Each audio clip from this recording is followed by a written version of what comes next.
بسم الله الرحمن الرحيم. مسألة فقهية: الصيام برؤية بلد آخر. in lagu soomo magaalo kale aragtideeda. haddii magaalada laga arkay iyo magaalada aan laga arkin ay isku dhow yihiin, tusaale hal wadan ay isku yihiin labada magaalo, wajaba sawmu calaa ahli lbaladayn. soonka labada beledbo dadka jooga waa ku waajibaya, lianna xukmuhumaa xukmu baladin waaxidin. wain kaana albaladaani mutabaacidayn, haddii labada magaalo ay yihiin laba magaalo oo kala fog, sidii laba wadan oo kale ay yihiin ama laba qaarad ay ku kala jiraan, biikhtilaafi almataalic, wajaba sawmu calaa man ra'aa walaa yajibu calaa man lam yara. soonka wuxuu ku waajibayaa qofkii arkay, ku waajibi maayo qofkaan aan arkin. waxaa jiro xadiid uu soo saaray alimaamu muslim walimaamu abu daawuud والترمذي رحمهم الله عز وجل من حديث كريب مولى بن عباس رضي الله عنهما قال وحير كريب: استهل علي رمضان.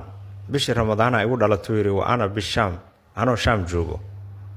فرأيت الهلال بش وحان أرك ليلة الجمعة، عوذ الجمعة ذان أركوري، ثم قدمت المدينة صوغل في آخر الشهر، بش آخر كيدي. فسألني ابن عباس رضي الله عنهما، عبد الله بن عباس يويديوري: متى رأيتم الهلال؟ بشش ما أركتين ويري. فقلت وحان رأيناه ليلة الجمعة، عو الجمعة ذان أركني. فقال مركز عبد الله بن عباس وحيري: أنت رأيته أدما أركتوري أو قريبا؟ بش أدما أركتي؟ قلت وحان نعم ها.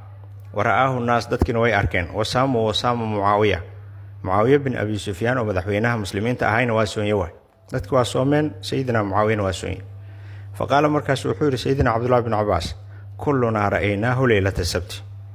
haddaan nahay ree madiino dhammaanteen waxaan aragnuu yidhi cawo sabdi. falaa nazaalu nasuumu xataa nukmila 30.